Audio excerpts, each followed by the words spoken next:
नमस्कार दोस्तों, मैं डॉक्टर स्वप्निल सागर जैन निरामय होम्योपैथी के अपने इस यूट्यूब चैनल पर आप सभी का बहुत बहुत स्वागत करता हूं। दोस्तों, आज हम बात करने वाले हैं साइनूसाइटिस के बारे में। तो आज मैं आपको बताऊंगा कि साइनूसाइटिस क्या है, ये किन कारणों से होता है, इसके सिम्टम्स क्या क्या हैं और किन होम्योपैथिक दवाओं से हम साइनूसाइटिस को पूरी तरह से खत्म कर सकते हैं। तो दोस्तों, साइनूसाइटिस के बारे में जानने के पहले हम ये जान लेते हैं कि साइनसेस क्या होते हैं। साइनसेस हमारे फेस में पाए जाने वाले कुछ एयर फिल्ड स्पेसेस होते हैं जो 4 तरह के होते हैं। इन्हें frontal sinus, ethmoidal sinus, स्फेनॉइडल sinus और मैक्सिलरी साइनस कहा जाता है। जिस बोन में ये एयर फिल्ड स्पेसेस पाई जाती हैं, उस बोन के नाम के अनुसार ही इनका नाम भी रखा गया है। फ्रंटल साइनस हमारे फोरहेड के इस हिस्से में पाए जाते हैं। हमारी आंखों के पीछे वाली हड्डी में जो साइनसेस होते हैं उनको स्फेनॉइडल साइनस कहा जाता है। इथमॉइडल साइनस हमारी आंखों के बीच में पाए जाते हैं और मैक्सिलरी साइनस हमारे गाल के इस हिस्से में जो स्पेसेस होती हैं उनको मैक्सिलरी साइनस, यानी कि मैक्सिला बोन में जो स्पेसेस होती हैं उनको मैक्सिलरी साइनस कहा जाता है। इनमें से किसी भी साइनस में जब किसी भी प्रकार का इन्फ्लेमेशन हो जाता है किसी भी इन्फेक्शन के कारण, तब उस कंडीशन को साइनोसाइटिस कहा जाता है। साइनस में होने वाले इस इन्फ्लेमेशन के कारण विभिन्न प्रकार के सिम्टम्स देखने को मिलते हैं, जैसे कि बुखार आना, सिर में दर्द होना, आंखों में हैवीनेस होना, आंखों के ऊपर दर्द होना, स्नीजिंग होना, खांसी आना। ये सारे सिम्टम्स साइनोसाइटिस के साथ होते हैं। अब हम बात करते हैं साइनोसाइटिस के साइंस और सिम्टम्स के बारे में। तो मैंने अभी आपको बताया था कि साइनोसाइटिस में headache, sneezing, facial pen, fever आदि सिम्टम्स आते हैं। इसका जो हेडेक होता है वो डल कांस्टेंट एकिंग पेन होता है। इसके बाद अगला सिम्टम आता है थिक नेजल डिस्चार्ज का, यानी कि साइनोसाइटिस के ज्यादातर केसेस में बहुत ज्यादा नेजल डिस्चार्ज होता है, नाक से बहुत ज्यादा डिस्चार्ज निकलता है जो कभी ग्रीन कलर का होता है, कभी येलो कलर का पस लाइक डिस्चार्ज होता है। इसके साथ साथ ही मैक्सिलरी साइनोसाइटिस के कई केसेस में दांत में दर्द भी पाया जाता है। इसका एक और बहुत प्रमुख सिम्टम है पोस्ट नेजल ड्रिप, यानी कि नाक के पिछले हिस्से में से कंटिन्यूअसली कुछ ना कुछ डिस्चार्ज गले में होता रहता है। इस कंडीशन को पोस्ट नेजल ड्रिप कहते हैं, जो कि साइनोसाइटिस के साथ एसोसिएटेड सिम्टम है। इसके बाद आता है हेलिटोसिस। हेलिटोसिस मींस जब किसी पेशेंट के मुंह से बहुत ज्यादा ऑफेंसिव स्मेल आती है, तब उस कंडीशन को हेलिटोसिस कहा जाता है। सामान्यतः ये साइनोसाइटिस के साथ ही एसोसिएटेड एक सिम्टम है। इसके अलावा कई पेशेंट्स में स्नीजिंग भी बहुत ज्यादा मात्रा में देखने को मिलती है। नेजल कंजेशन भी साइनोसाइटिस का एक सिम्टम है, जिसमें पेशेंट को नेजल ऑब्स्ट्रक्शन की शिकायत होती है। एक्यूट साइनोसाइटिस के ही सिम्टम्स जब किसी पेशेंट में 12 सप्ताह से ज्यादा समय तक पाए जाते हैं, तब उस कंडीशन को क्रॉनिक साइनोसाइटिस कहा जाता है।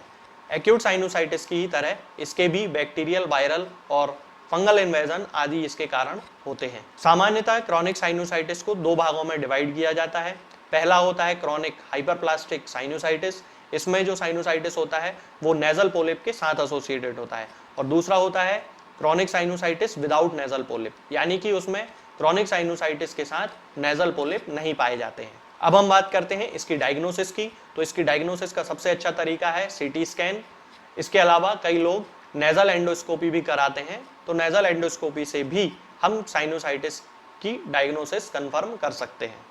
दोस्तों, अब हम बात करते हैं कि हम किन होम्योपैथिक दवाओं से साइनोसाइटिस को पूरी तरह से खत्म कर सकते हैं, चाहे वो एक्यूट हो चाहे वो क्रॉनिक हो। तो इसमें सबसे पहली जो मेडिसिन आती है वो है साइलीशिया। साइनोसाइटिस के ज़्यादातर केसेस में साइलीशिया बहुत अच्छी मेडिसिन है। इसे हमें 200 पोटेंसी में लेना है। इसकी 2 बूंद सुबह 2 बूंद शाम को 1 चम्मच पानी में मिलाकर कुछ दिनों तक लेने से एक्यूट और क्रॉनिक दोनों तरह के साइनोसाइटिस पूरी तरह से ठीक हो जाते हैं। इसमें पेशेंट को ज़्यादातर राइट साइडेड हेडेक होता है। इसका जो पेशेंट होता है वो चिली पेशेंट होता है, यानी कि बहुत ज़्यादा ठंड उसे लगती है और गर्मी में उसे बहुत ज़्यादा रिलीफ मिलता है। उसके सारे सिम्टम्स गर्मी से रिलीव्ड होते हैं, किसी भी प्रकार की ठंड को सहन नहीं कर पाता है। साइलीशिया के पेशेंट में जो नेजल डिस्चार्ज होता है वो एकदम हार्ड टाइप का होता है। उसकी क्रस्ट बन जाते हैं, नाक के अंदर हार्ड क्रस्ट बन जाते हैं और जब भी उनको निकालने की कोशिश करते हैं तो वहां से ब्लीडिंग होने लगती है। ये साइलीशिया का प्रमुख सिम्टम है। अगली मेडिसिन आती है दोस्तों कालीबाइक्रोमिकम। इसे भी हमें 30 पोटेंसी में लेना है। इसका जो पेशेंट होता है उसमें पोस्ट नेजल ड्रिप एक बहुत इंपॉर्टेंट सिम्टम होता है। जैसा कि मैंने अभी पोस्ट नेजल ड्रिप के बारे में आपको बताया था कि इसमें जब नेजल डिस्चार्ज होता है वो नाक के पिछले हिस्से यानी कि पोस्टीरियर नेजल डिस्चार्ज होता है, जो कि पीछे नीचे अंदर गले में चला जाता है। तो इस कंडीशन को पोस्ट नेजल ड्रिप कहते हैं और ये काली बाइक्रोमिकम का बहुत इंपॉर्टेंट सिम्टम है। इसमें पेशेंट को बहुत ज़्यादा हैवीनेस रहती है हेड में, आंखों के ऊपरी हिस्से यानी कि आईब्रोज के ऊपर उसको बहुत ज़्यादा दर्द होता है और सांस लेने में उसे तकलीफ होती है। इसका जो नेजल डिस्चार्ज होता है वो थिक येलो कलर का होता है और रोपी होता है, मतलब धागे जैसा वो खिंचता हुआ चला जाता है। तो इस तरह के यदि कोई पेशेंट है तो उनमें हमें काली बाइक्रोमिकम 30 पोटेंसी में देना है, 2 बूंद सुबह 2 बूंद शाम को 1 चम्मच पानी में मिलाकर। इसके बाद दोस्तों अगली मेडिसिन आती है मर्कसॉल। इसे भी हमें 30 पोटेंसी में लेना है। इसकी 2 बूंद सुबह 2 बूंद शाम को 1 चम्मच पानी में मिलाकर लेना है। इसका जो सबसे प्रमुख सिम्टम है वो है हेलिटोसिस, यानी कि मर्कसॉल के जो पेशेंट होते हैं उनके मुंह से बहुत ज़्यादा ऑफेंसिव स्मेल आती है। इनका जो डिस्चार्ज होता है वो ग्रीन कलर का होता है, जिसमें बहुत ज़्यादा बर्निंग होती है। इसी बर्निंग के कारण उनकी जो नेजल मेम्ब्रेन होती है उसमें अल्सरेशंस डेवलप हो जाते हैं। इसके साथ साथ पेशेंट्स को बहुत ज़्यादा सलाइवा भी फॉर्मेशन होता है। इसके बाद अगली मेडिसिन आती है दोस्तों पल्सिटिला। इसे भी हमें 30 पोटेंसी में लेना है। इसकी भी 2 बूंद सुबह 2 बूंद शाम को 1 चम्मच पानी में मिलाकर कुछ दिनों तक लेने से पेशेंट्स को बहुत ज़्यादा आराम मिलता है। ग्रीन कलर का नेजल डिस्चार्ज इसका भी प्रमुख सिम्टम है, लेकिन इसका जो डिस्चार्ज होता है वो ब्लेंड होता है, यानी कि उसके कारण पेशेंट को बिल्कुल भी जलन नहीं पड़ती है। इसका जो पेशेंट होता है उसे ठंडी हवा से आराम मिलता है, खुली हवा में उसे बहुत ज़्यादा आराम मिलता है और ये थर्स्टलेस होता है, यानी कि उसे बिल्कुल भी प्यास नहीं लगती है। पल्सिटिला के पेशेंट में जो नेजल डिस्चार्ज होता है उससे बहुत ज़्यादा ऑफेंसिव स्मेल आती है। इसके जो पेशेंट होते हैं वो माइल्ड और यील्डिंग टेम्परामेंट के होते हैं, यानी कि उनके व्यवहार में बहुत ज़्यादा सॉफ्टनेस होती है। इसके बाद एक बहुत अच्छी मेडिसिन आती है दोस्तों ऑरम मेटेलिकम। इसे भी हमें 30 पोटेंसी में लेना है। इसकी भी 2 बूंद सुबह 2 बूंद शाम को 1 चम्मच पानी में मिलाकर कुछ दिनों तक हमें लेना है। इसका जो पेशेंट होता है उसके सारे सिम्टम्स जो हैं वो रात में बढ़ जाते हैं। उसको दर्द होगा तो रात में बढ़ जाएगा, उसको नेजल कंजेशन होगा तो रात में बढ़ जाएगा, उसको स्नीजिंग होगी तो रात में बढ़ जाएगी। तो यदि इस तरह का कोई पेशेंट हमें मिलता है तो हम उसको ऑरम मेटेलिकम 30 पोटेंसी में बड़ी आसानी से दे सकते हैं। अगली मेडिसिन आती है दोस्तों स्पाइजीलिया। स्पाइजीलिया को भी हमें 30 पोटेंसी में लेना है। तरीका बिल्कुल वही है, 2 बूंद सुबह 2 बूंद शाम को 1 चम्मच पानी में मिलाकर। स्पाइजीलिया के केसेस में ये जो हेडेक होता है ये नेप ऑफ द नेक से स्टार्ट होता है और आगे लेफ्ट आई के ऊपर तक आ जाता है। अगली मेडिसिन आती है दोस्तों काली आयोडम। इसे हमें 30 पोटेंसी में ही लेना है। 2 बूंद सुबह 2 बूंद शाम को 1 चम्मच पानी में मिलाकर। इसके जो पेशेंट होते हैं उनमें साइनोसाइटिस के साथ साथ बहुत ज़्यादा वाटरी डिस्चार्ज होता है, नाक से बहुत ज़्यादा पानी बहता है और फेशियल पेन होता है। मतलब कि मैक्सिलरी साइनोसाइटिस के ज़्यादातर केसेस में सबसे अच्छी जो मेडिसिन सिलेक्ट होती है वो होती है काली आयोड। इसके बाद अगली मेडिसिन आती है दोस्तों हाइड्रेस्टिस कैनाडेंसिस। हमें सामान्यतः इसका मदर टिंचर यूज़ करना है। इसकी 10-10 बूंद सुबह शाम आधे कप पानी में मिलाकर हमें इसका उपयोग करना चाहिए।